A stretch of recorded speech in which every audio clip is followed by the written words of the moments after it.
A tu si, a? Znači, ti si taj šatler, a? Molim, da? Ajde, priznaj mi sad, a?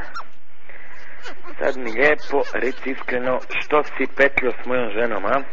Ne. Gleda se krivi broj vi skušali. Neš mi pobjeći ovaj put. O toliko žena ti baš na nju. To nas ti ljubim, a? Ne, nemam pojma. Ne.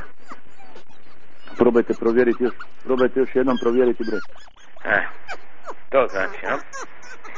Ti hoćeš reći da si se samo malo rukovotnjom, a? Ono, ti to zoveš samo, rukovali ste vi, jela, a? Uopće me ne zanima ništa. Tako. Šta, kao, nije bilo ništa, a? Dobro. Čekaj malo. Onda neko laže od vas dvoje. Ona svoje, a ti svoje, a? Ne razumijem. Gledajte.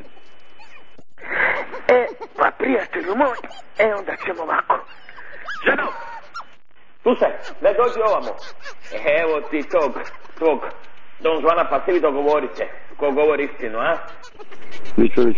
Vi čovječe niste normalni, probajte, pogledajte još jednom broj koji ste nazvali. Ja sad idem na policiju, sad ću ići na policiju, nešto.